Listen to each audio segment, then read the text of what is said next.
So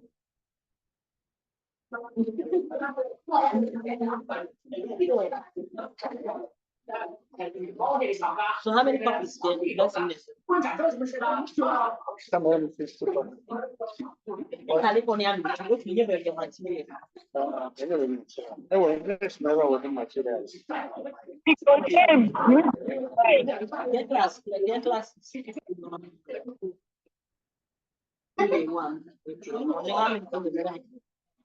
I'm not sure. This one. How many copies? Use your mind.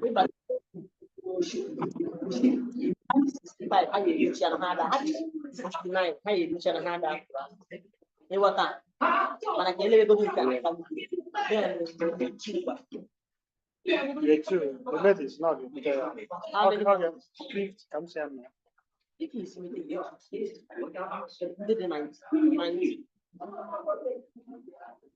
The first phase.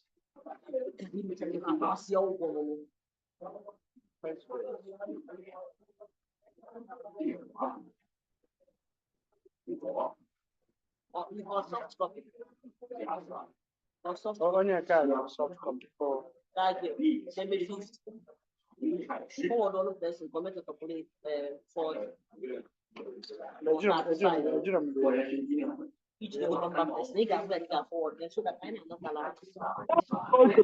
mute your mic. Also, one day called it. That's a Wednesday.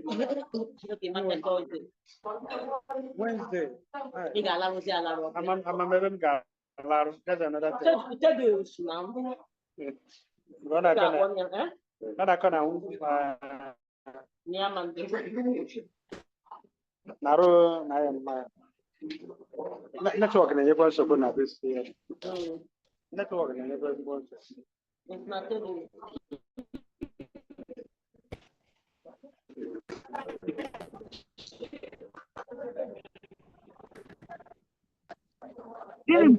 Please mute your mic. Mute your mic. Anyhow, I'm the word.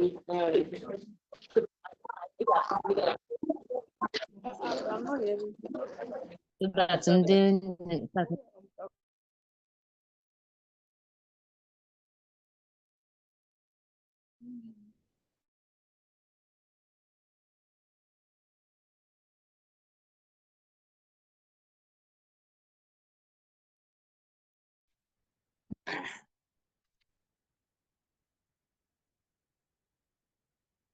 Good evening, everyone. If you can hear me, just put a answer a yes on the chat. I mute everybody. When it's time to ask questions, you ask questions so that we can control the noise. We are large and not everybody can have that ability to maintain the decorum required on a platform like this. That is why it's muted. Otherwise, it will not have. So we have to mute everybody. I have to mute everybody. And if there is need for any, then I can unmute you to talk. And for those of the persons who are using ordinary number, please rename them so that we don't want anybody we don't know to get crashed into our system. So put your real name on your status. Please put your real name on your status. Thank you.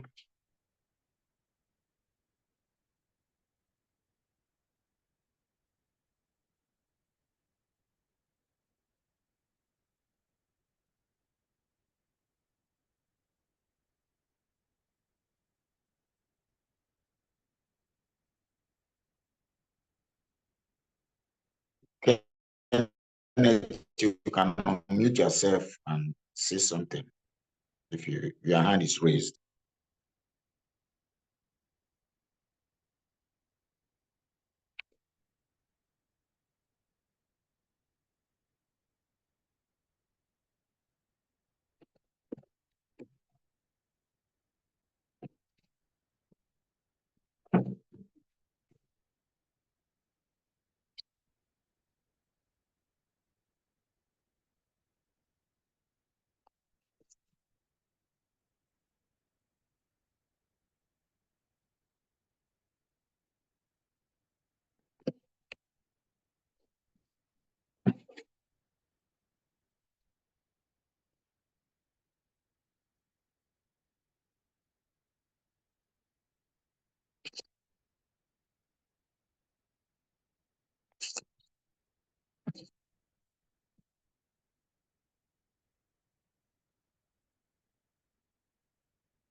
We are about to start, so please,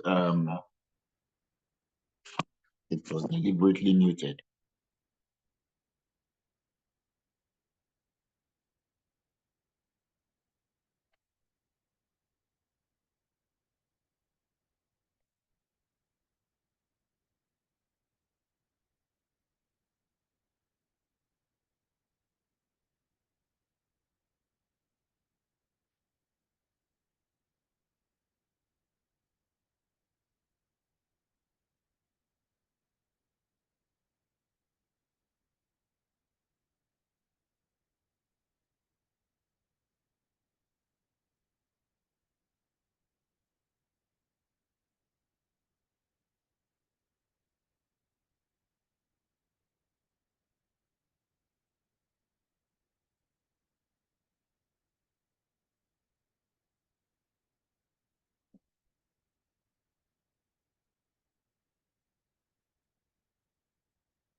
Is the cost rep online? Is a counselor? Are you there? Is he online? He is not. Okay.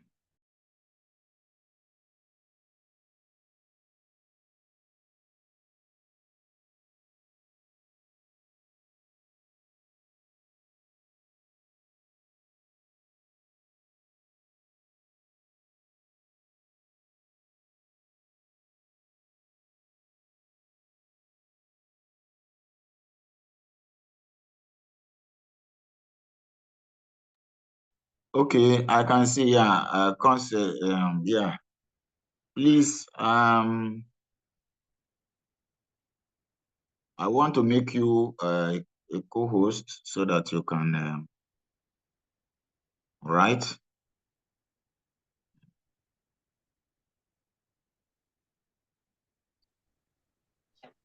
Okay, yeah. Good evening, Prof. I can unmute now. Thank you.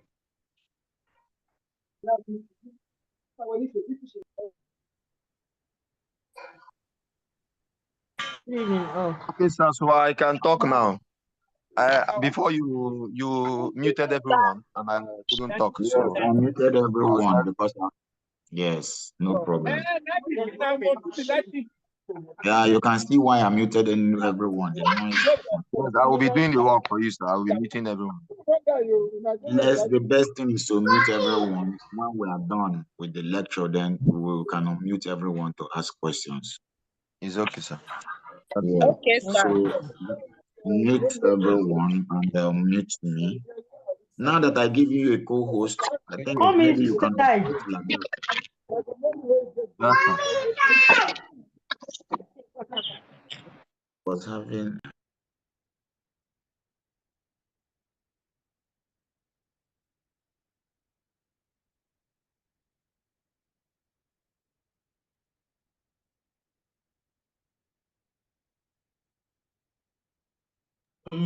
It's the same account. this and there. All right. I think I can start now. Let me see.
Has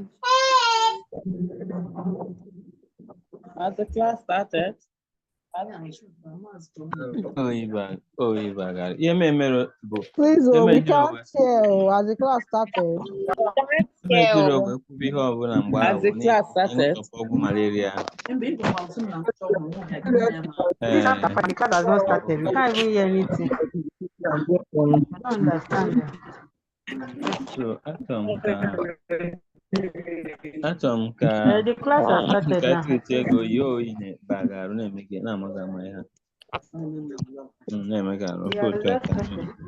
So the class, okay, Prof is not on yet.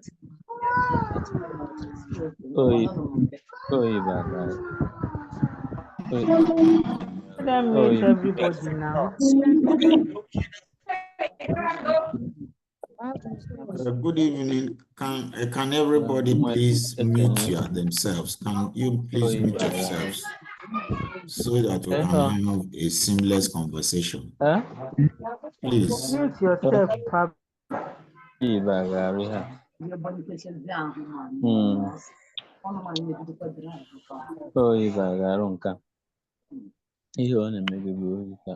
I thought the course rep has been given the responsibility of muting everybody. Course rep, please, can you do your job? Let's have a seamless conversation or discussion this evening.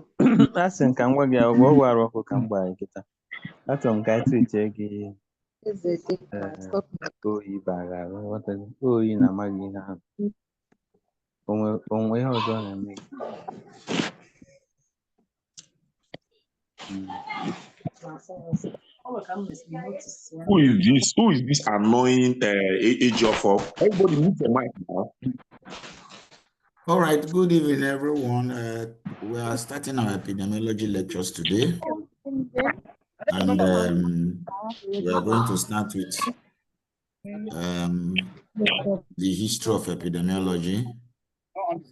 And let me change the plan. Let me change the plan. I will do this later. Let me change the plan. Let me start with the other lecture. No, mute everybody now.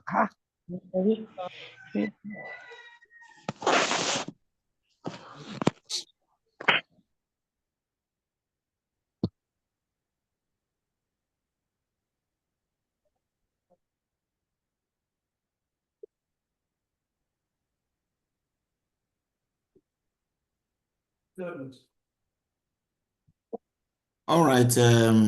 Sorry with all these problems we are having, but we'll start soon. So we are looking at the basic concepts in epidemiology, what epidemiology is and what is not. And after which I can now give you the history about it, and that will be it for today. Then we'll continue tomorrow. I have sent all the materials to your course rep, both of them. And I've also included about 4 ebooks for you to use to, read and understand more.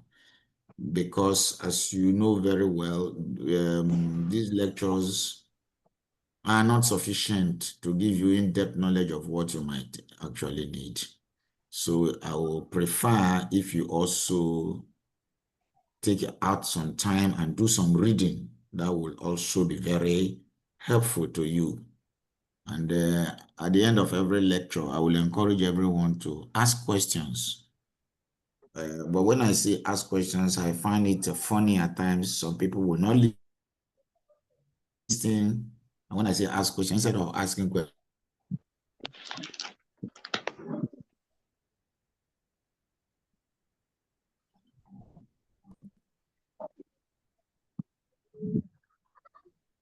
epidemiology and epidemiology is derived from the Greek word.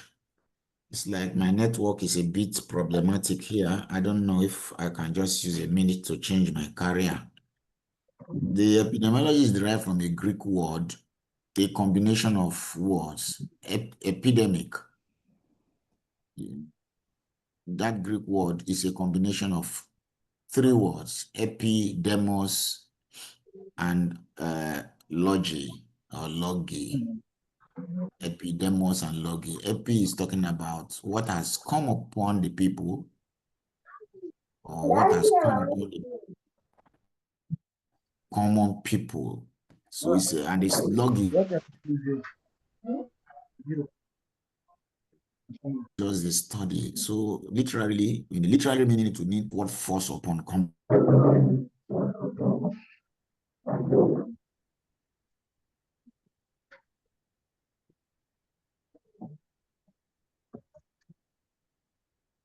of. Actually, there were a lot of infectious diseases, and at that time there were, of course, no antibiotics. So a lot of people died from common infections. There were too many epidemics, mass deaths, and things like that.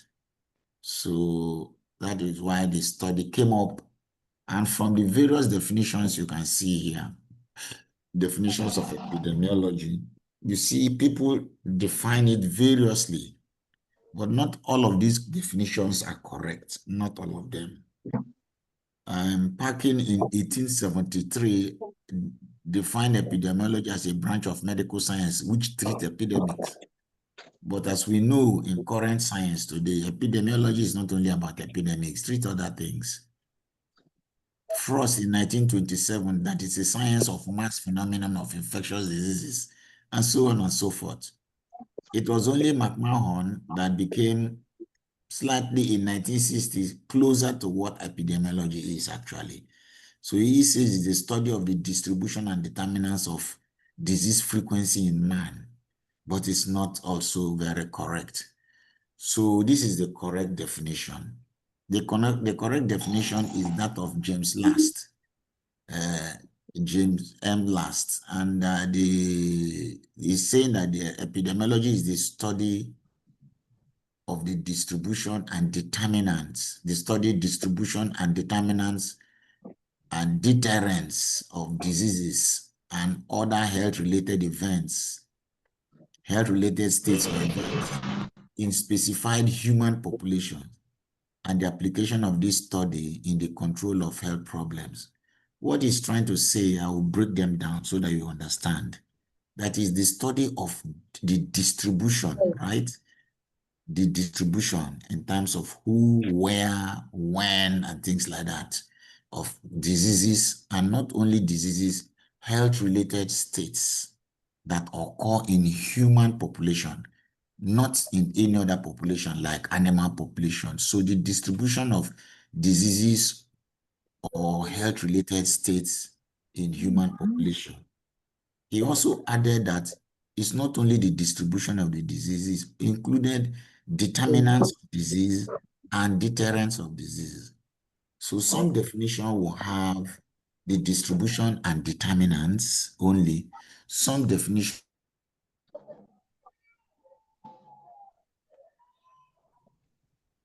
will have distribution, determinants.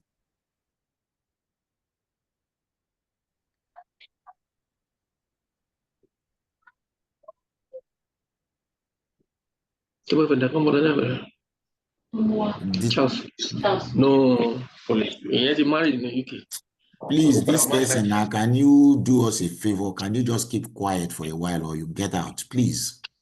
Can you just do us a favor? We are adults here now. For crying out loud. Okay, so please. So it's a distribution and determinants of disease. Disease determinants are disease risk factors. What determines that a disease will occur? What determines the occurrence of a disease? Those are called determinants. And deterrents, what deters the emergence of disease? For instance, immunization is a deterrent to occurrence of infectious diseases, which means immunization deters the emergence of infectious diseases. If somebody is immunized against measles, for instance, it deters the emergence of measles. Okay? What determinants are what favorable factors that can aid the occurrence of disease. What favorable factor?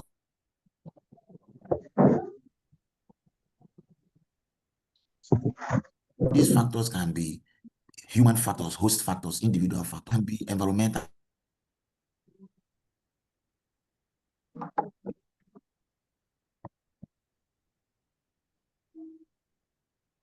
It can be societal of location, areas where we have disease. So epidemiology is the study of the distribution, determinants, and deterrence of diseases. Host, can you please mute everyone and just only unmute, unmute me? Because it's like we don't have sufficient discipline to.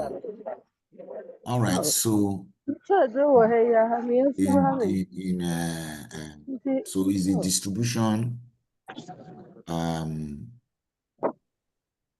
distribution the determinants and the deterrence of disease or health-related states or events in specified human population, and the use of the outcome, because it's a study, the use of the outcome in intervening in preventing and controlling diseases. So that is what epidemiology is. So public health workers use epidemiology, the epidemiologic principles, as the foundations for a lot, not only disease surveillance or disease investigation activities, for treatment, okay, and all. So every public health worker must be familiar with the basic principles of epidemiology, basic definition. There's a lot we are going to cover in epidemiology. So just follow me. So when we are talking about the distribution of disease, we are looking at distribution in terms of persons, individuals, places, where that is geographical spread, geographical location, and time when such disease occurred. So it answers the question of who in terms of individual, where in terms of places, and when in terms of time. And this time might be during particular seasons. There are certain diseases that occur in certain seasons. For instance, meningitis occur more during the harmattans. Diarrheal disease occur more during the rains. Okay? Or malaria, for instance, the highest prevalence occur during the rainy season, and so on and so forth. In temperate regions, those overseas, in temperate climate, a lot of viral infections, flu, occur during the winter and things like that. So diseases occur during seasons. So that is how it is. So we need to determine the rate of occurrence of these diseases in these very either who is affected, where is affected, and when. That is the distribution variable in that definition. Then the determinants and deterrent variable are also there. So when we look at the distribution variable, we're still at the distribution variable. Here we are looking at maybe age of people affected, sex, ethnic group, race. These diseases occur according to these intrinsic factors. There are some diseases that occur in childhood. There are some diseases that occur among elderly people. There are some diseases that occur more in females than in males. For instance, issue of depression. Depression is more in females than in males, but suicide, which is an aftermath of depression, occurs more in males than in females. Stroke occurs more in females than in males. Hypertension occurs more in males than in females. Diabetes occur both in males and in female, but complications, cardiovascular complications from diabetes occur more in males. So are things like that. That is, so these are intrinsic factors, but there are also extrinsic factors like marital status, occupation, socioeconomic class, religion, and things like that. Family variables like family size, they all affect health. Malnutrition is higher among where family size is highest because there are more mouths to feed and it becomes more difficult to get through to everybody. Certain diseases occur in the lower socioeconomic class compared to the higher socioeconomic class. Some diseases occur based on individuals' occupation, like health workers can have nosocomial infections. They can contract disease in the process of giving care. Hello? So that can be a problem. Enter my office, open the door now. The one that is facing you when you enter. I saw you.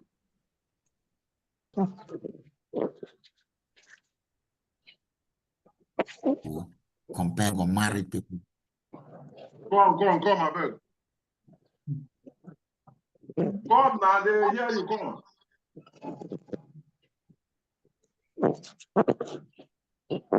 To matter.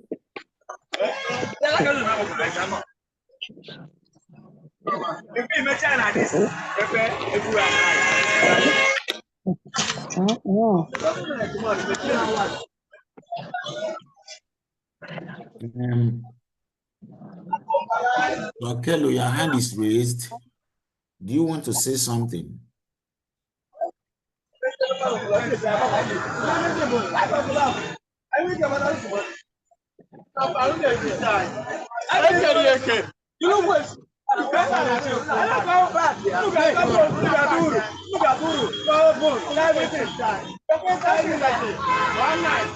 don't understand.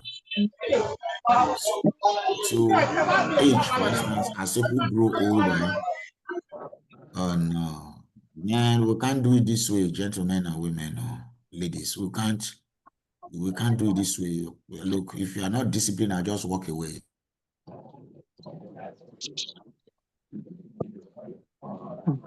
Sorry, Prof, if I may come in. Sorry, Prof. I think the best solution is to mute everybody except you that is talking to us. Okay, all right. Okay. Okay, no problem. I understand now.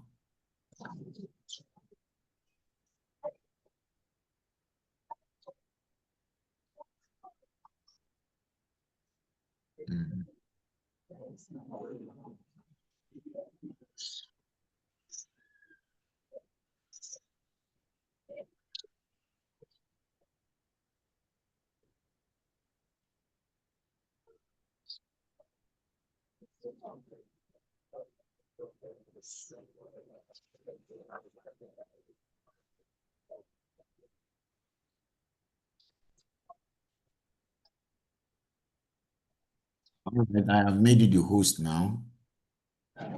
You can now make me a co-host. Yes, sir. Yes, sir. All right.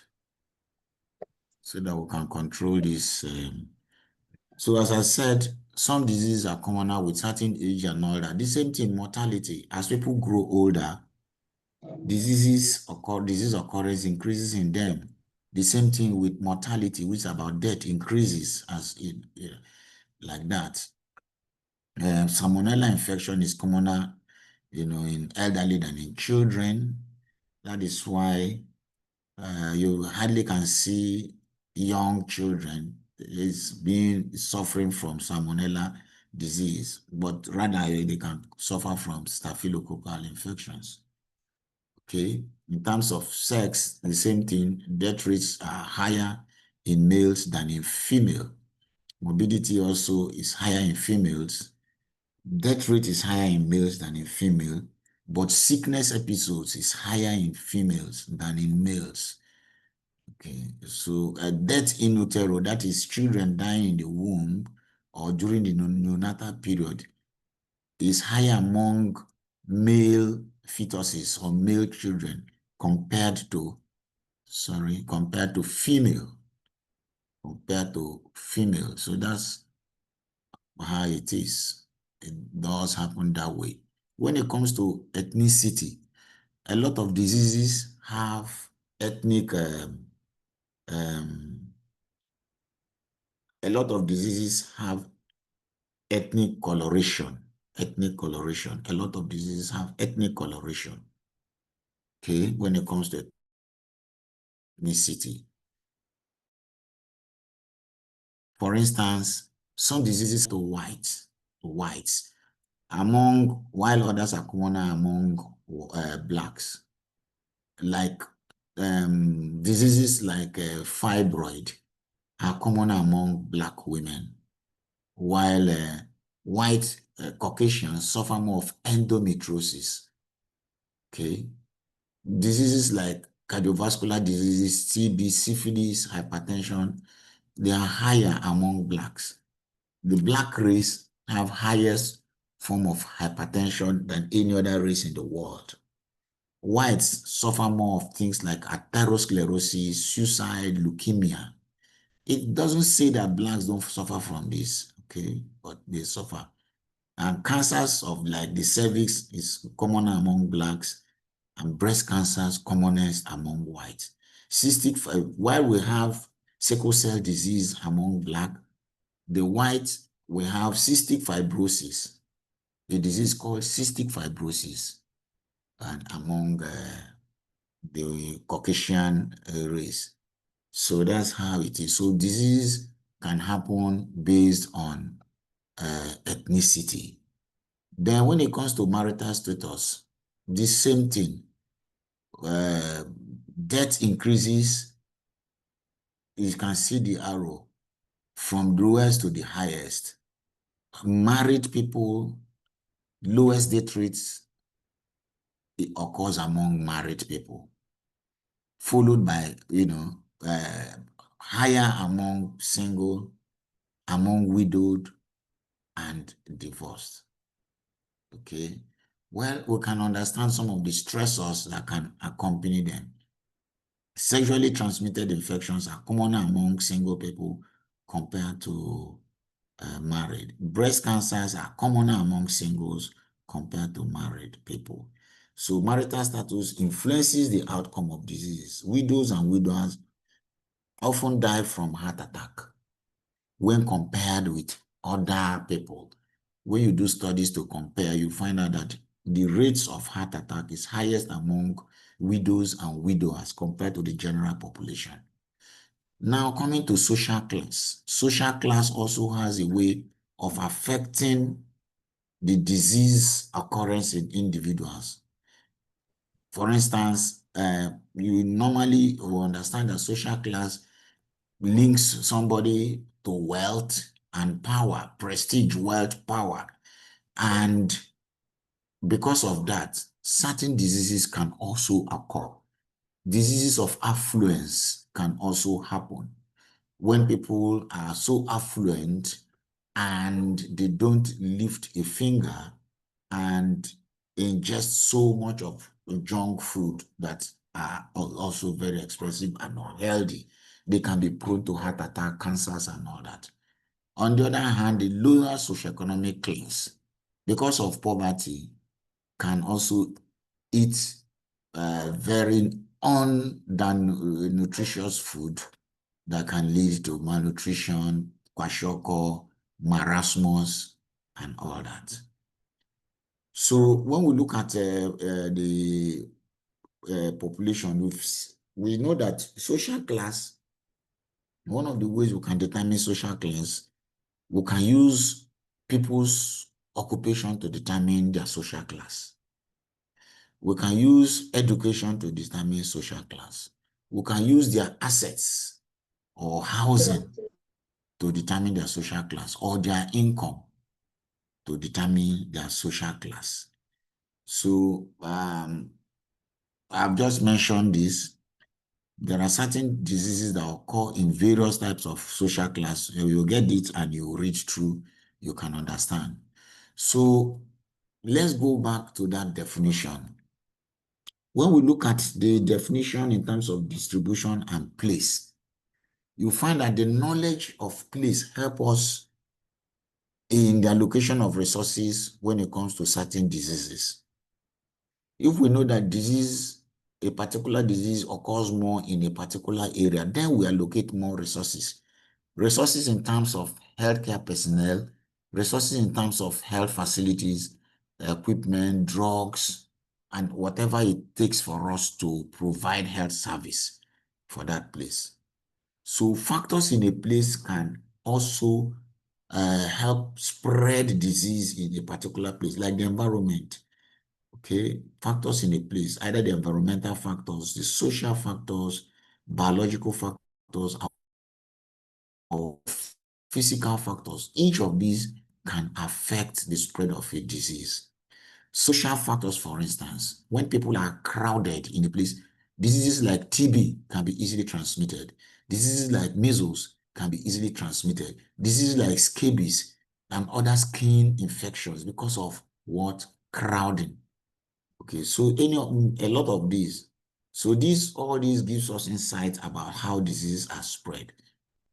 Like diseases can be spread in neighborhoods, in cities, in urban, rural predisposition. Some diseases are commoner in rural areas than in urban areas because hygienic practices in urban areas and rural areas might not be the same. Some diseases, for instance, diseases called yaws or neglected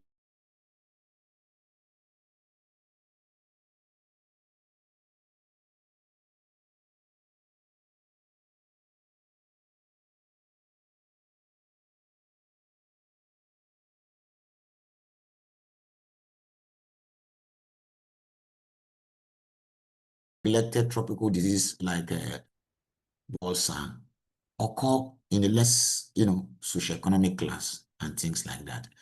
Some diseases occur indoors, others occur outdoors. So in terms of place, disease can occur in diverse areas. Some diseases can occur in institutions, in hospitals, in schools, in correctional centers, prisons, in places of work, occupational-based diseases, lead poisoning, chemical burns. They can all occur in the workplace, falls among construction workers, and things like that, okay? In homes, drowning, fires. So a lot of examples are done.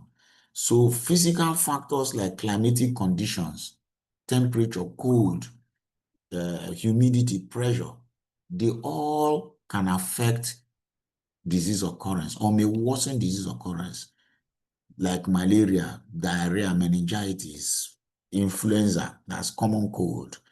So chemical composition of water, soil, air, they all can affect disease in man.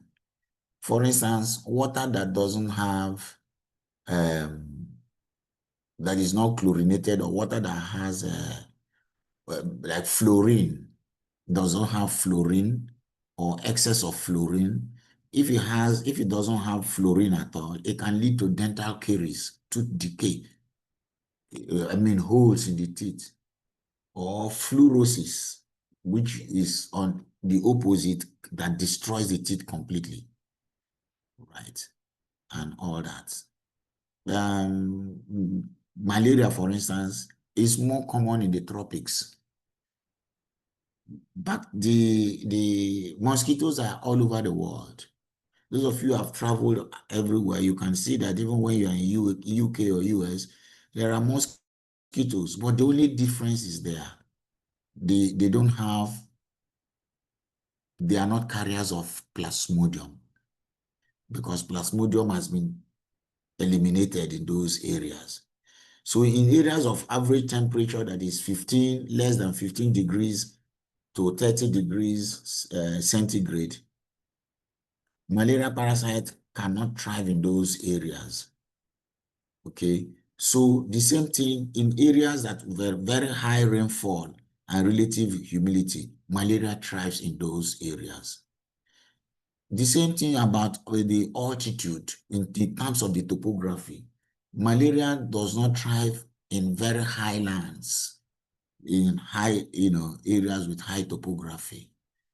Then for biological factors that affect disease, for instance, breeding sites for mosquitoes occur mainly areas where there is high humidity.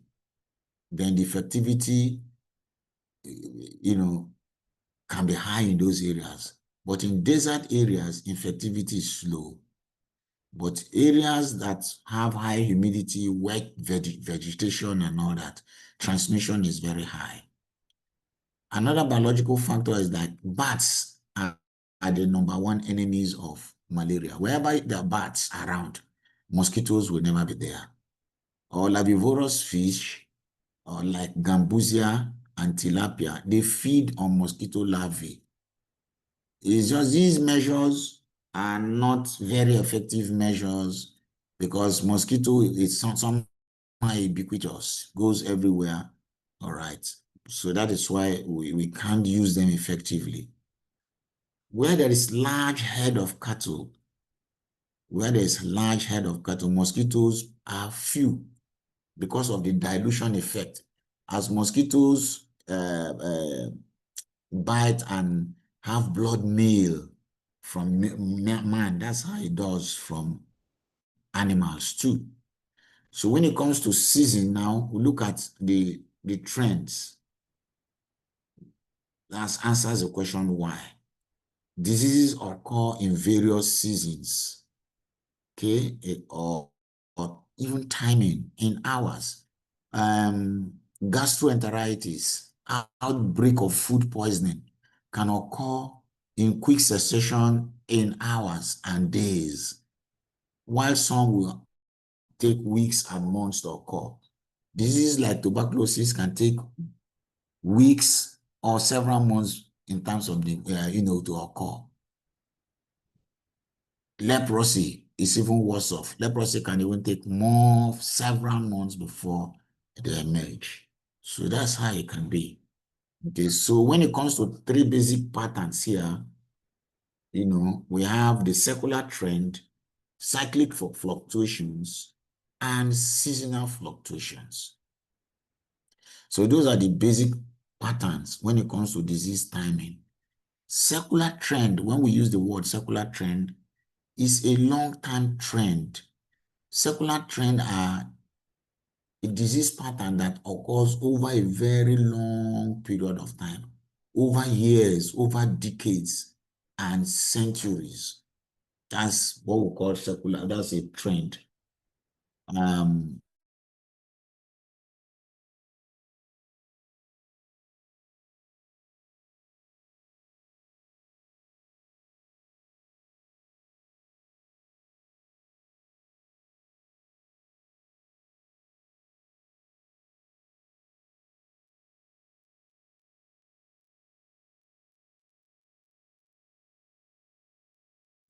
When you look at this, an increasing trend. All right, so we say, we can say that the breast cancer is increasing over time in Nigeria, which means over several years is increasing. There are some diseases over several years, they are declining, gradually declining. A typical example is HIV now in Nigeria. It's a declining trend. If you look at what the prevalence rate of HIV was in the 90s and now, the prevalence rate in Nigeria is about 1 point something. Unlike it got up to 6, 7, 8 point something in the past, but over time it's been declining. If we look at disease preventable diseases, they are also declining over time. For those of you, for anyone who maybe some of us would have heard in the past, a child is suffering from Obanje or Abiku or things like that. And suddenly we don't hear that more often anymore. Why is it so? We don't hear that often anymore. But in the past, it was a very common phenomenon to hear that, oh, Obanje, go and do this, go and do this. And the children were simply dying from vaccine preventable diseases. Since vaccine emerged strongly, most of those childhood killer diseases declined. So vaccine preventable diseases are on the decline, okay? But some diseases are also increasing trend, like cancers of the stomach and colon has been increasing. Then some diseases have a stable trend. They are there all the time. They are not increasing, they are not reducing, they are just there. You know, they are there all the time. So that is there. Okay, they are there all the time. They are a stable trend. Anytime their prevalence rate, despite efforts being made for their eradication, okay, or elimination, is resisting it. A typical example is malaria. But we are hopeful because malaria has been eradicated in many places, including some African countries, Asian countries. So it is likely we can. Okay, then some diseases have cyclic fluctuations or periodic fluctuations. Diseases like with cyclic fluctuations are diseases like measles in schools or cerebrospinal meningitis. These ones occur in 2-3 year cycles. And in the health sector, we understand this, and when we know it's about to, we begin to immunize around those areas when it's on. Some diseases have seasonal fluctuations. Seasonal fluctuations are more year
Okay, so sorry about that.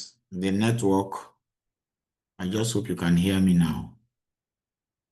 Okay, so in terms of the seasonal trend, if you can hear me, put on the chat. Let me make sure you can hear me. Just say yes. I will see it, and okay, that's all right. That's all right. Thank you very much. I've noted it. Okay, it was network. So these seasonal fluctuations happen from year to year, as I said, and certain factors aid them. Then there are short-term trends.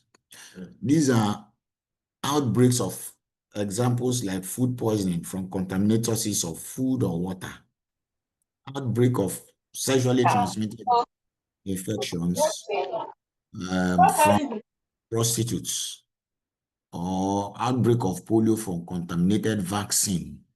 If vaccine was, outbreak of respiratory illness from Legionnaires' disease. So Legionnaires' disease is not common in our environment, but it's a respiratory disease that was first noticed among those who went for a religious camp, the legions. So that's from where it's called Legionnaires' disease. It's a bacterial infection. So these are short-term trends, short-term outbreaks. Okay. So now let us look at determinants of disease. So determinants of disease refer to the why. When we say that the distribution of disease is in terms of who, where, and when, in terms of persons, places, time, then the determinants of disease is asking the question why and how. That is, why did the disease occur and how did it occur?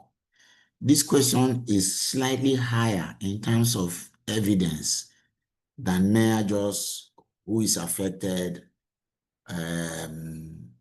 where did it occur, when. Those are just a description, a narration. But when you now want to go higher, you want to know why did this occur and how did it occur. So those are now determinants. It talks about risk factors. Determinants are risk factors. Risk factors that can aid the occurrence of disease. Okay, so that's what determinants are. Another way you can call them is predictors. Determinants can also be predictors. Predictors are things that are likely to cause disease with higher probability or chance for diseases to occur. They are predictors. So determinants, predictors are all things that determine how and why diseases occur. So epidemiology as a science is used to search for causes and risk factors that influence occurrence of diseases or health-related events. Okay, so examples of determinants include host susceptibility to disease, opportunity for exposure to a microorganism, and all that. Host susceptibility, for instance, is talking about ability of the individual to either contract the disease or not. That's talking about susceptibility or not. You will observe that you can go in a family, many people can eat a particular food. One or two persons will start stooling. Others ate that food, but they did not stool. Why? It is simply because of the host susceptibility. Maybe for the persons that stool, immune response was a bit low compared to the others that did not stool. Those ones probably have higher antibodies, attack whatever virus, and so I remember many years ago when I was in the medical school, many years ago, I remember an instance, a family went on a picnic with their food, friends, with their cooler, and they went on a picnic with children. Of course, they bought a lot of food, and including canned food. And after eating the food, enjoying themselves and coming back from the picnic, few days later, many members developed a disease called botulinism. Botulinism is an anaerobic infection because one of the canned food was contaminated, developed botulinism, and most of the females developed it because they ate that food. The males ate also, but they did not develop botulinism. And when it was now investigated, it was now found that while even though the males ate, they drank a lot of brandy and whiskey, according to them, to wash down their own. The women drank Fanta and malt, right? So the brandy and whiskey more or less deactivated a lot of the bacteria, and the remaining were contained by their immune response. You see, this is how host susceptibility. It's not everybody that come across a particular disease will contract that disease. Contracting that disease could be as a result of several other factors. Not every person who got exposed to TB can contract TB. But maybe those who have some other underlying conditions will contract the TB faster than those who do not have those underlying conditions. That's why it does happen like that. So when we look at epidemiology now, when we look at the distribution, I told you, it talked about the person, the place, and time. And if all we are doing is to describe the disease, a disease or a health-related event in terms of who is affected, where is affected, and the time, if that's all we are doing, actually what we are doing is a descriptive epidemiology. On the other hand, if we are looking at the determinants, here, why and how, we're looking at analytical epidemiology. Analytical epidemiology is determined by the agent-host environment triangle. Agent-host environment triangle. We know that disease causation, particularly infectious diseases, this agent-host environment theory works mainly for infectious diseases. It does not work for some other forms of disease. When we get there, I'll give you some slides. I will tell you why. Okay, that is, this model or framework is telling us that for a disease to occur, there must be a susceptible host, there must be a disease agent, and there's supposed to be a favorable environment. That these three conditions must be met before a disease can take place. And because it works for infectious disease very well, we use it for the control of infectious diseases as epidemiologists. So now this is what we'll be hoping to do, is to try at any point to break this tripod. Maybe we'll break it here or break it here or break it here. The truth is that wherever you succeed in breaking this chain, this link together, you have controlled that infection. Let me give you an example. When we had, using this model, when we had COVID-19, all of us were here in 2019, end of November 2019, the whole of 2020, there was COVID-19 pandemic. Now, the virus is COVID-19 virus. Now the host is individuals. The environment can be your table or any other format, bedding or anything. Now, we apply our PPEs, maybe our face mask on the host. When we apply our face mask on the host, what are we trying to prevent? We are trying to ensure that any of the bacteria in that individual does not fall into the environment or touch someone else.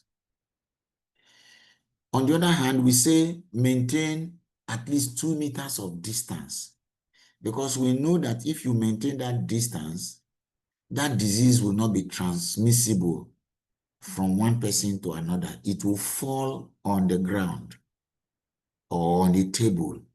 Why? Because it is heavy. It is not airborne. It is a droplet form of infection, droplet. It is heavy. The weight is more than 10 microns. If it is less than 5 micron, 2.5, then it could be airborne. It can be transmitted from here to Aba to Enugu to Lagos if it's airborne, which means it's so light that it can be carried by the air current everywhere. But it is not so in this case. It's not, it cannot be carried from maybe Lagos or Kano to here. No. You see? And that is why at that time we emphasize mopping, using bleach, cleaning all surfaces and all that, so that those that fell on surfaces will not be touched by your hands. And we also emphasize frequent washing of hands and use of hand sanitizers. All those measures were made to break this chain, so that that agent cannot touch the host. And that when the agent falls in the environment, it is cleared up from the environment. If it is cleared up from the environment, even if the host touches that environment, the host is free. So we use that model, this agent-host environment. That is what we call the epidemiologic triangle, the agent-host environment. An outbreak of an epidemic, exists when there are more cases of a particular disease than expected in a given place. So each time we talk about an outbreak, right, we are saying that the number of diseases we're able to count in that particular environment is far more than what is usual, what is known to occur previously in that environment, in that area. Okay, that is an outbreak. But the only thing now that distinguish an outbreak and an epidemic is that both of them, quite all right, are occurrence of that disease is in excess of what is known for that particular environment, that particular time. But the only difference is that an outbreak has limited confinement, limited area of influence compared to an epidemic. Epidemic, broader area of influence. So an outbreak can occur in a community, in a school, in a hospital, in a stadium. You know, those are outbreaks. Epidemic can occur in a local government area, in a state, in a country. While pandemic, pan means all over, global. That's why I say HIV, pandemic, COVID-19, pandemic. We're only trying to say that the occurrence is global. All right, but you can't say Lassa fever pandemic. You cannot say Lassa fever epidemic because it occurs in local government areas or some states. So these are terminologies I want you to be familiar with. Or we can say diarrhea outbreak is also community. We can't say it's also epidemic is also community because of the limited nature and the scope. Okay. Now, deterrence, come to the word deterrence as included in that definition. The word deterrence, as I earlier said, is whatever that deters the emergence of a disease, such as immunization. When you immunize people, they get immune.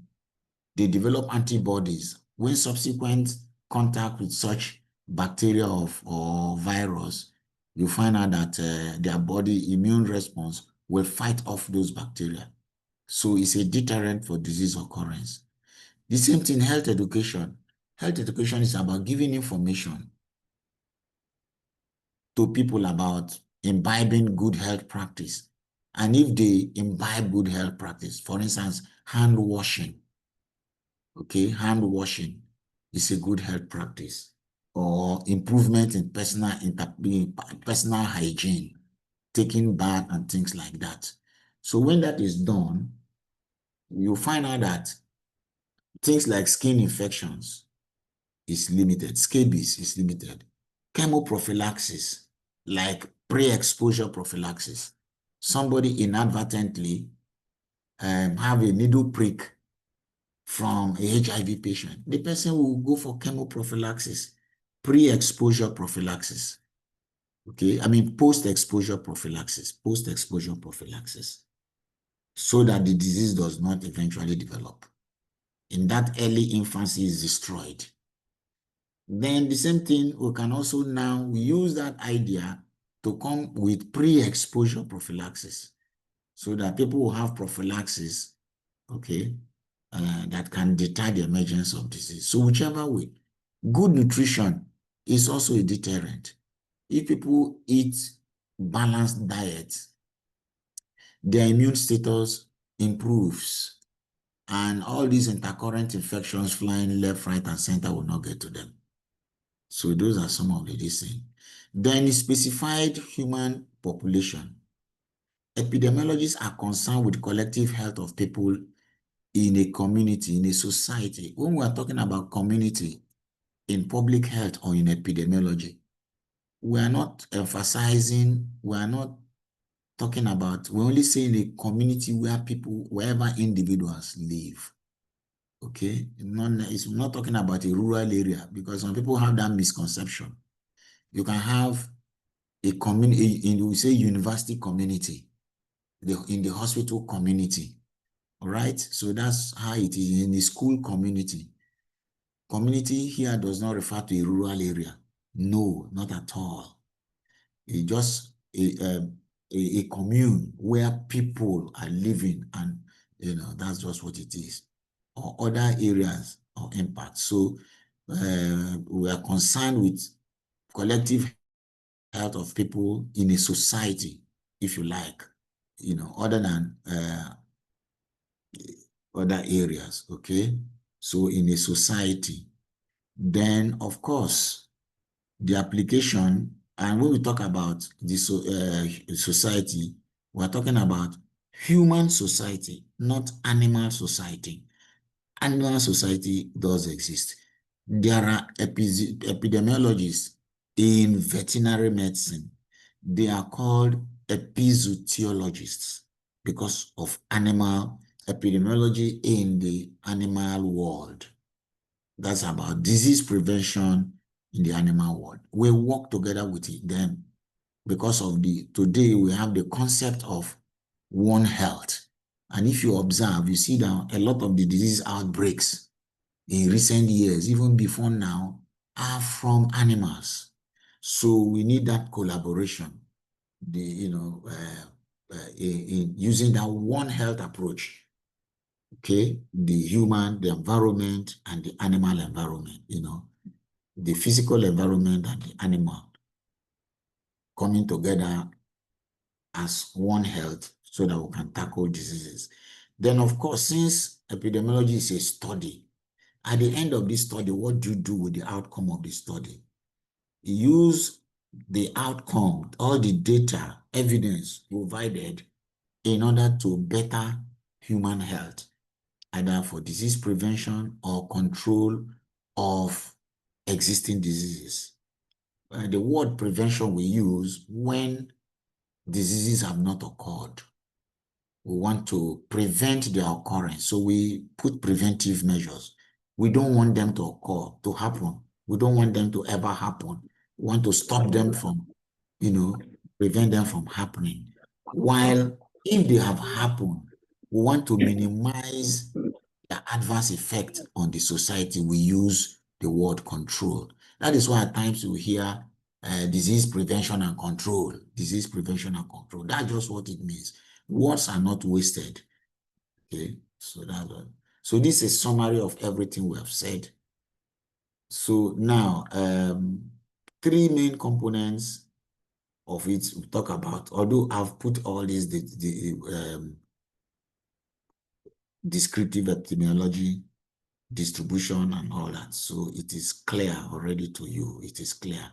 Disease frequency, disease distribution, and determinants. So they are clear. So the aim of epidemiology is to describe the distribution and magnitude of health and disease problems in human population. That is one. Two, to identify etiological factors, including risk factors in the pathogenesis of disease. Pathogenesis is talking about the pathway from A to B to C to D to E, that pathway, how diseases eventually go through before they manifest. It's talking about all the processes in that pathway as pathogenesis.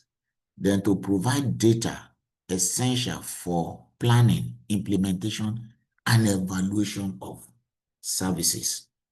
If we are trying to control, for instance, malaria in our society, and at a point we want to see if our control strategies, our control measures are working on it. We can only say with certainty if they are having effect or not if we collect data about maybe incidence of malaria, emerging cases of malaria. So without data collection, it will be difficult for us to plan and implement healthcare. It's just like you are flying a plane without a radar. You are going somewhere, in fact, you don't know the direction. That is why data is very important. So the ultimate aim of epidemiology is to reduce health problems or its consequences in our society, and to promote health and well-being in our society as a whole. Okay, we have core functions: public health surveillance, disease and epidemiological investigations, data analysis, evaluation of disease control programs, communication, very important, and management and teamwork, management. And that is why epidemiology, just like public health, is an more or less all-commerce profession. But anybody who is interested in managing the health of the society is welcome, but you just have to follow the tenets. There are principles you must have to follow. Okay, these are more repetitions. I think I've actually covered everything. If you read this, it's just in detail everything: use of epidemiology, application of identifying risk factors, behavior, nothing, evaluating programs and all that. So I think that is all. So that is all, okay? I've sent this note already, this slide. So you are going to use them. You read it, you take your time and read. And so we are going to quickly run through the second lecture. Don't worry, Augusta, your hand is raised. I would like to finish. Just write down your question, please. All of you, just write down your questions. I would like to finish, then I will have sufficient time to address all your questions, okay? Please, for time's sake, let's follow that pattern. So now let us look at the history of epidemiology, those who made impact. This is going to be very fast because I'm conscious of the fact that we'll need to round up by 7 or thereabout. Okay, so I've listed them here. So epidemiology is the basic science of public health. Actually, is the most basic science of public health, is the core foundation of public health. Epidemiology is the most important or the core foundation of public health. And because it controls a lot of disease outbreaks and all that, doesn't mean there are other very important aspects of public health, including environmental health, health management, and all that, because we need to manage our healthcare if we want our healthcare to respond to the diseases, if we want it to respond to our health needs. It has to be managed. So it's also important as well. Many times people think it's only epidemiology. No, every other aspect has its own very important relevance too. Okay, so it has its origin in investigation of infectious diseases. That is why you can see the earlier definitions were all talking about one infection or the other. The truth of the matter is that many diseases, particularly plague, cholera, plague, scurvy. Scurvy is vitamin C deficiency. They almost eliminated the entire globe. Cholera and plague, because bacteriology was not developed. Science as a whole was not developed. There was no antibiotics. People never knew what was happening. People were just dying. People were just dying. Life expectancy was very low, extremely low. But over the years, concept of epidemiology has expanded. Initially, all the effort was in infectious diseases. Now, epidemiology has expanded to non-infectious diseases, things like smoking, epidemiology of obesity. These are non-infectious. Health services, health manpower, health resources. Okay. So the father of medicine, we all know, is called Hippocrates. Hippocrates is regarded as the father of medicine.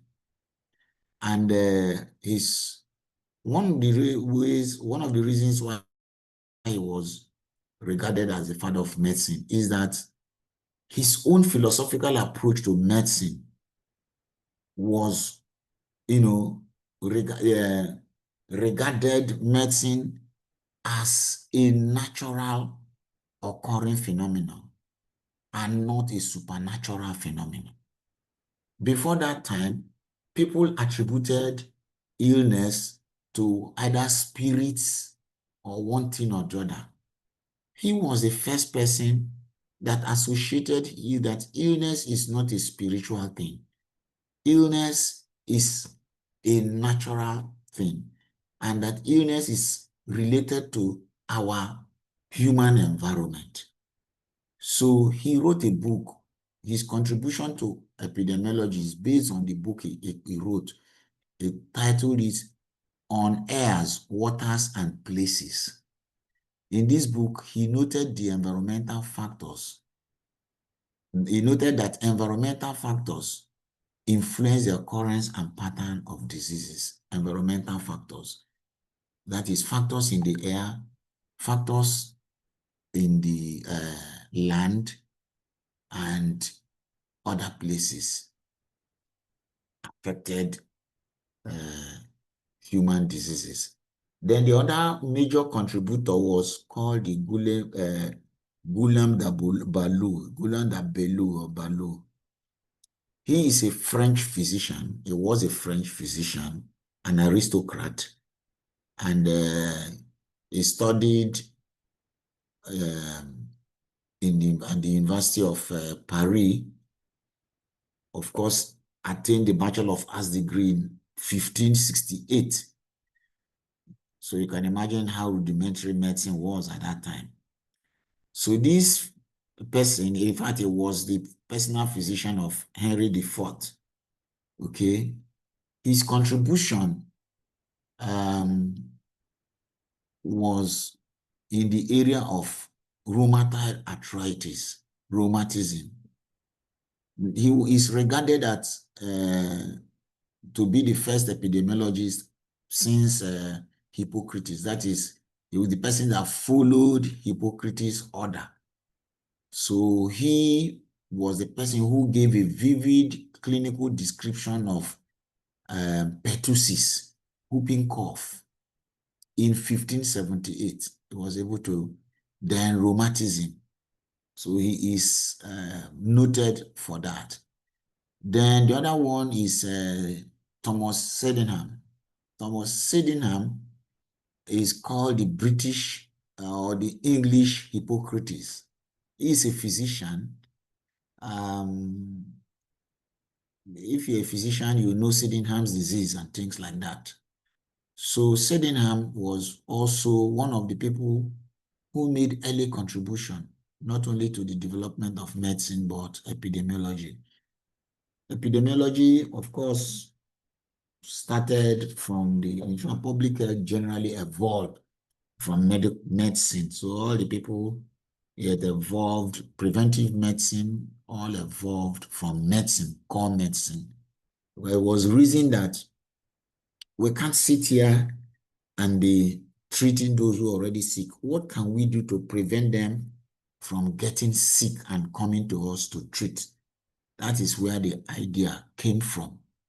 So he was somebody who had very detailed observation about patients and was the first person to popularize the use of quinine for the treatment of malaria.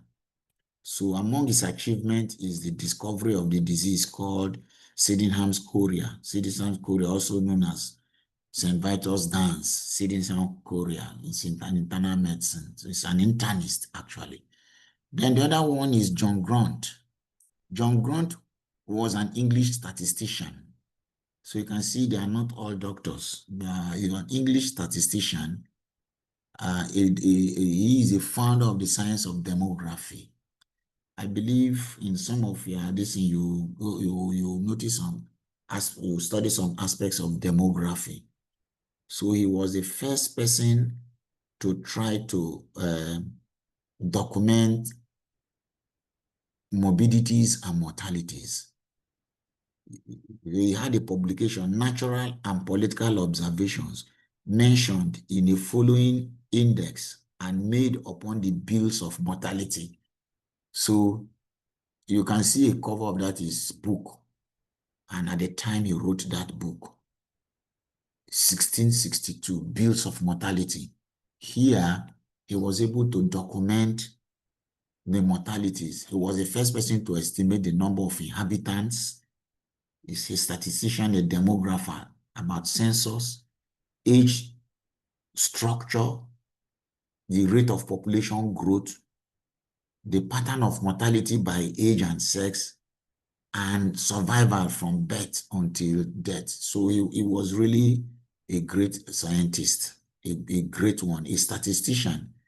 So he was the very first person to document what people died from, common causes of death, including death from old age, from consumption fever, from consumption. When people have very high temperature and convulsions, smallpox, plague, and other diseases. Then the next one is James Lind.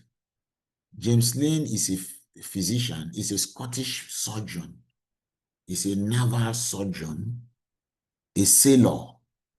So James Lind, his discovery is of the British Navy. He was the first person who discovered that the scurvy was as a result of vitamin C deficiency. Scurvy was as a result of vitamin C deficiency. He conducted an experiment, right? He conducted an experiment and divided people, sailors, into, at that time, air travel. You can imagine 17-something, there were no airplanes. So distant travel was by the sea, and it took months and years. So sailors travel from shore to shore over many years. So he conducted an experiment among 6 groups of sailors, gave some cider daily, gave an elixir of sulfuric acid, vinegar, seawater, oranges and lemon, and barley water. because scurvy is a very dangerous disease, actually. These days, these things are no longer common because of our relative education and our diet. So, having mounted that experiment, he found out that those ones that use oranges and lemons, those were the least affected with scurvy. So that oranges and lemons were the most effectual remedies for scurvy compared to others. He gave those. So he wrote a treatise of scurvy. Diseases, he called it diseases incidental to Europeans in hot climates with methods of preventing their fatal consequences. So but it took a long time for his discovery to be accepted. And when it became accepted, now ships, sailors were now carrying lime everywhere they went. There was no vitamin C. There was no tablet. They were now carrying the fresh, to prevent scurvy. The British people, the British sailors, were popularly called the limists, because they were the first to carry scurvy around, and it gradually went around and, introduced everywhere. Then the other one was Edward Jenner. He was the first person that discovered vaccination to smallpox. Edward Jenner. Before then, there were very primitive ways they were trying to cure smallpox, because smallpox killed a lot of people.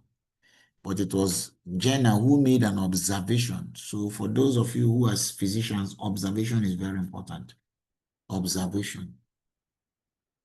Even when HIV came, it was observation of a very observant clinician in San Francisco.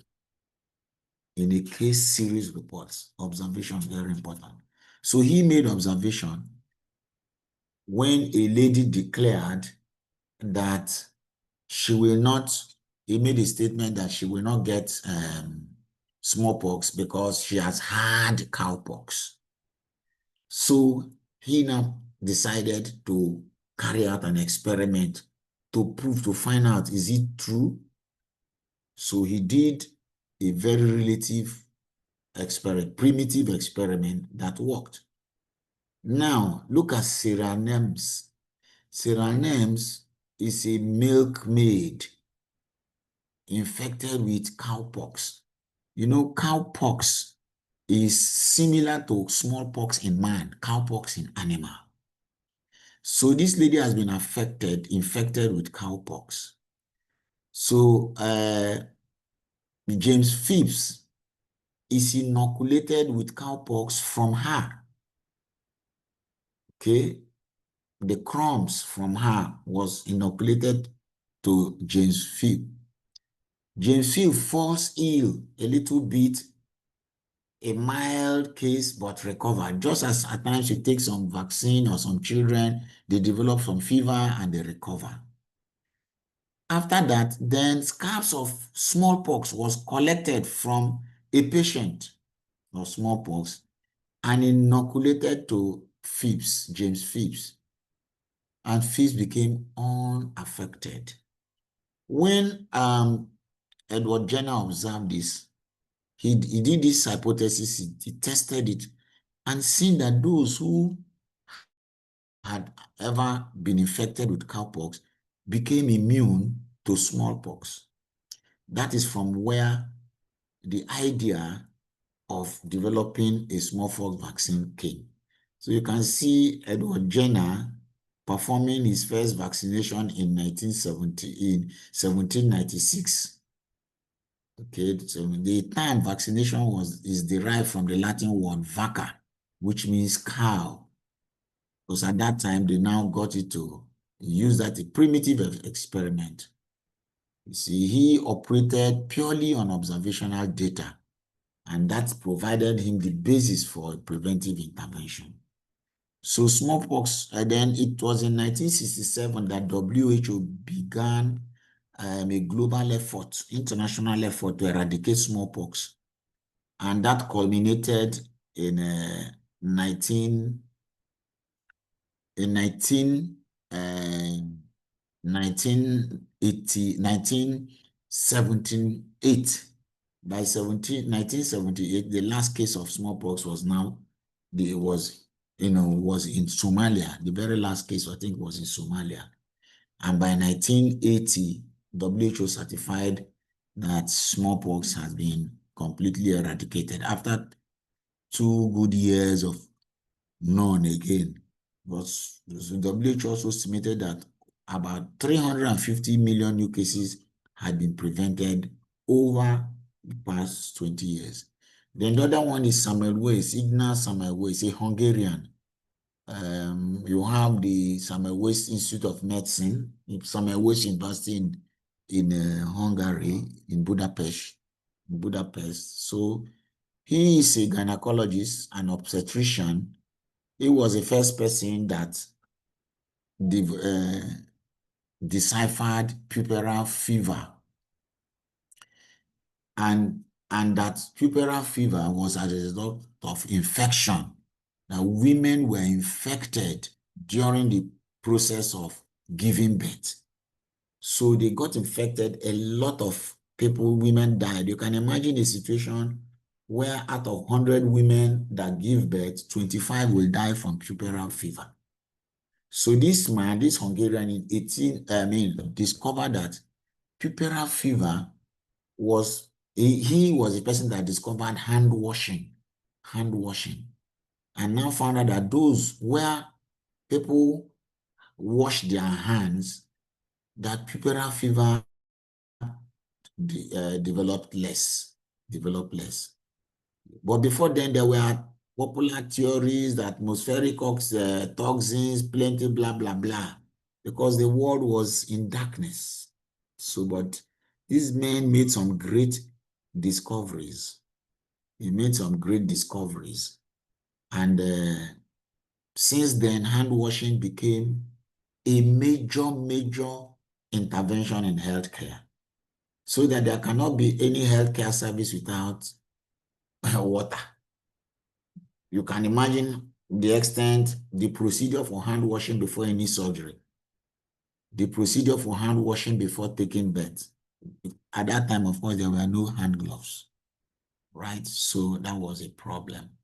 But today, hand washing is now everything. So he developed and implemented that policy on hand washing, and hand washing became, So if you look at his hygiene intervention, okay, you see how hand washing among physicians and among midwives, midwives that wash their hands, and you see how the lower value, how it went.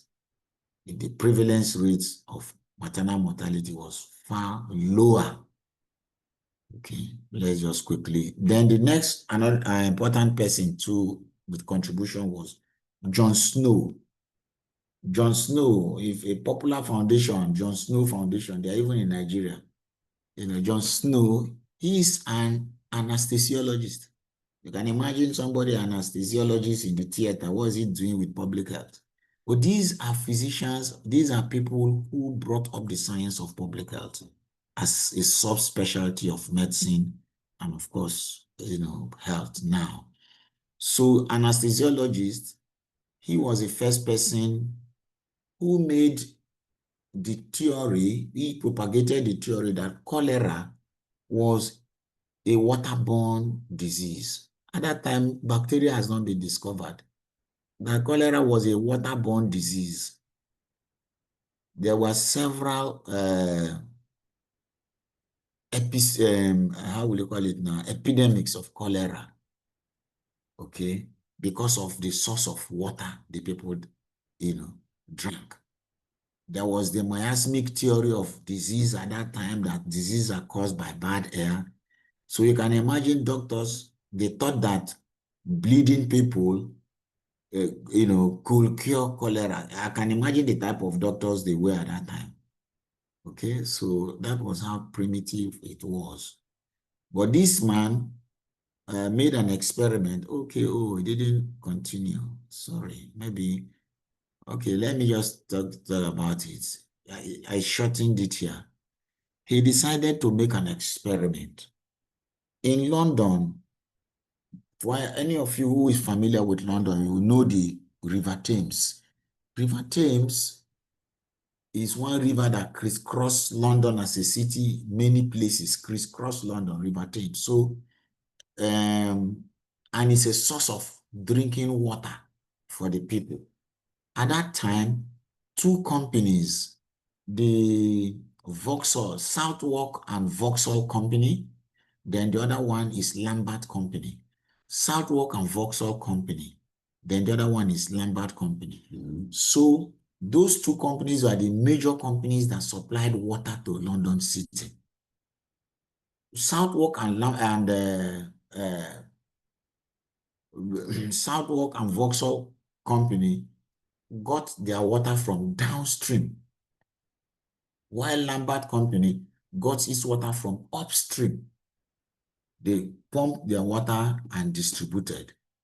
So a lot of cholera outbreak now occurred where water from the Southwark and Vauxhall Company supplied water. So John Snow was attributing it to the cholera, to the source of water. Of course, they disagreed with him.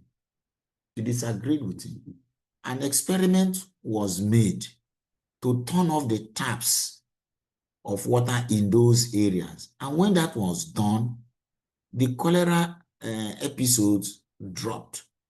When the taps was turned on again, cholera episodes came up.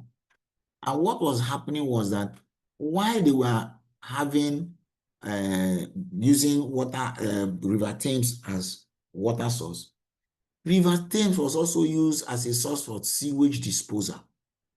So they were more or less drinking what they were emitting, excreting. So that was a problem. And in a conference in Paris, he went and presented his paper that cholera was not from air, it was waterborne. He was booed. In fact, he was booed and sent out. He left and continued his work. Of course, he died. And many years later, when people like Robert Koch and all that came up, bacteriology, the science of bacteriology, microbiology developed. It was now found that, John Snow was actually correct, that cholera was a waterborne disease. So he was posthumously honored, but he didn't live to see that is this thing. Okay? People like William Farr was the Registrar General those days. They believed in the miasmic theory and all that. Okay? And but you see, this is the experiment he actually did. Those areas, you see, these are spot maps. He was able to put spot maps in the areas where cholera occurred, where they were supplied. He was able to characterize using spot maps to identify the areas, to show that those are the areas that received water supply from that company. Okay, so this is just a story about John Snow. This is a typical water pump. This is on John Snow Memorial. So you can see how their taps are looking at those days. Okay, so this is a summary of everything I've said. Then coming to a more modern era, this will have the Doll and Hill. The Doll and Hill use a case control design to describe the association between smoking and lung cancer in the 1950s. smoking was a major pastime. People either smoking cigar or cigarettes, right? So, but it was the Doll and Hill experiment in a case control study. Later, we will teach you about studies, right? That in 1950, they discovered that the odds ratio here is talking about the probability of occurrence of lung cancer among smokers is 14 times higher than among non-smokers. Probability of occurrence of lung cancer among smokers is 14 times higher than among non-smokers. And we say that when the odds ratio or the relative risk is very high, then we can more or less infer causality.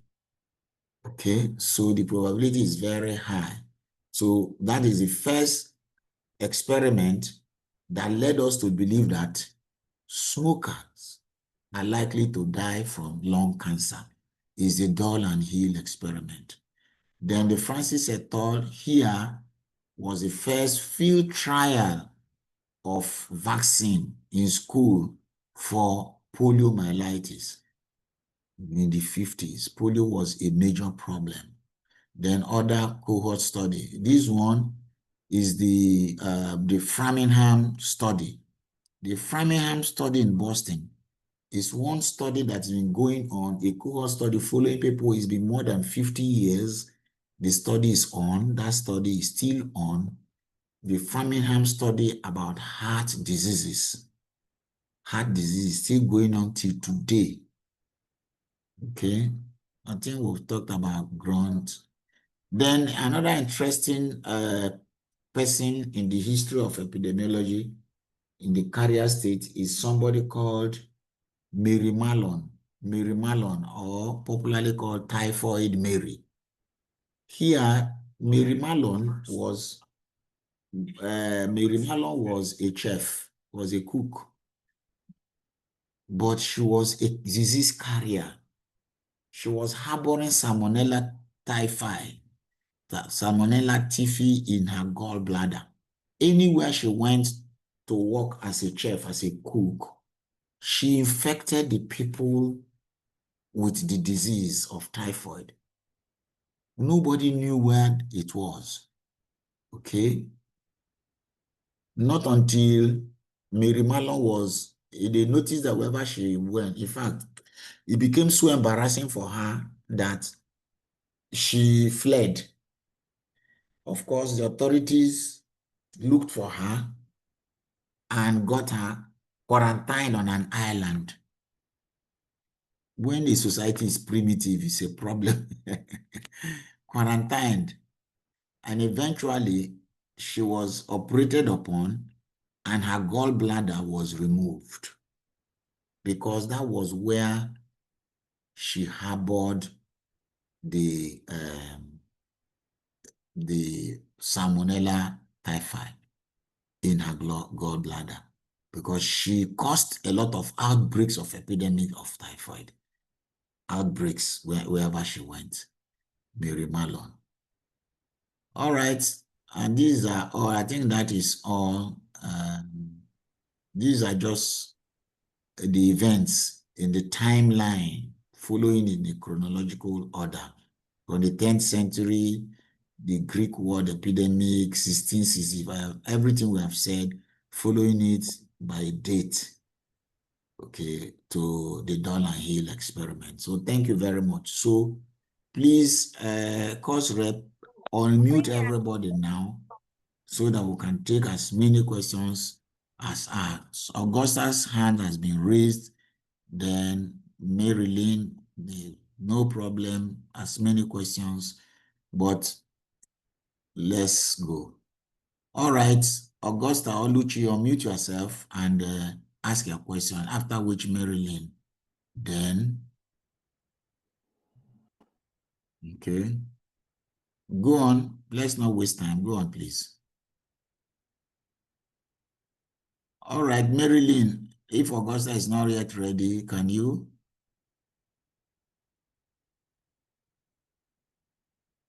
Please unmute. Course rep, are you there? Can you unmute?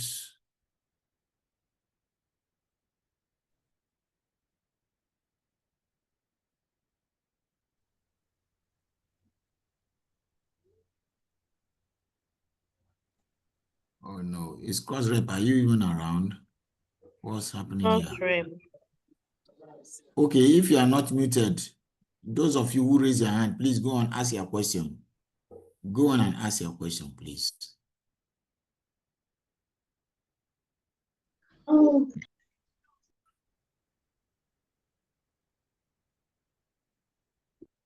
So They can unmute and talk. They can unmute and talk. They can unmute and talk. That's why I said so. They can unmute. Please, you can unmute and talk. Marilyn, who is the next person? Oh, I see another hand is raised. Juliet.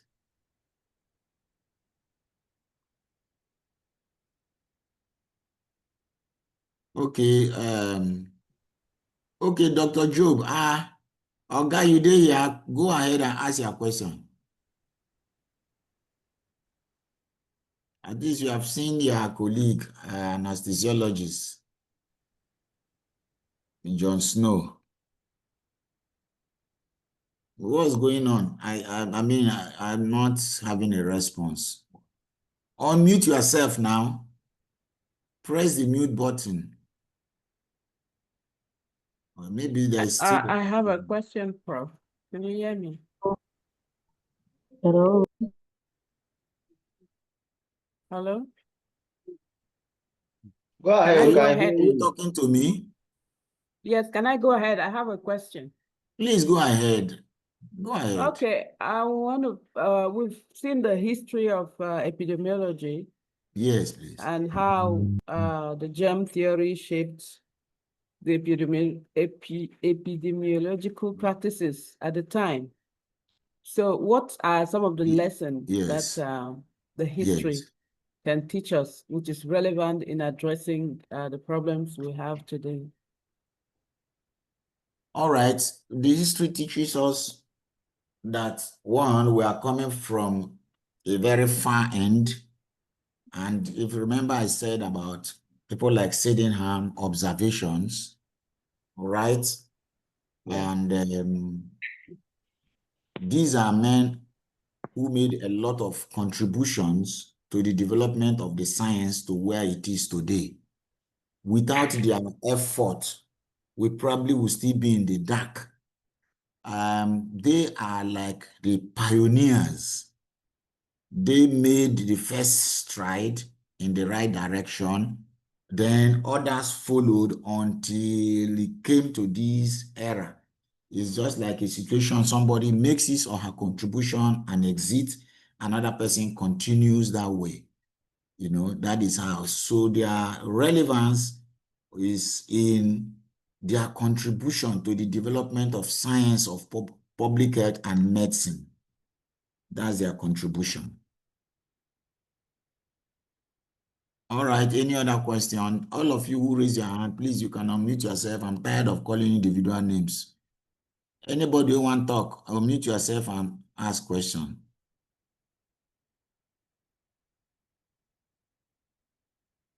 Maybe something is wrong somewhere. Hello, can you hear me? Yes, I can hear you. So why are they not talking? I don't know. Honestly, I just don't know. Okay. It's time for the day, just 3 minutes to 7. So thank you very much for your attention. The hands can remain there, and so we'll come back tomorrow, 5 o'clock, and we'll continue the lecture. So I've given the materials. You can take your time and read through. You can read, and whatever you find not clear or not, a little bit ambiguous, anytime, even if it's tomorrow, any other, just always, before we round up, feel free to ask, not say because we did it day before yesterday. No. Irrespective of the time, you are free to ask questions, please. Thank you. recall now that you have them, you can read and now ask me questions. I'll be in a position to always explain for you to understand better. All right, thank you very much and good night, all of you. Thank you, Prof. Thank you, Prof. Thank you.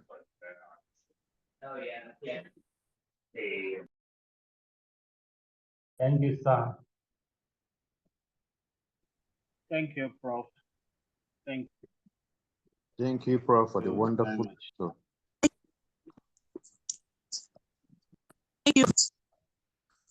Thank you, Prof.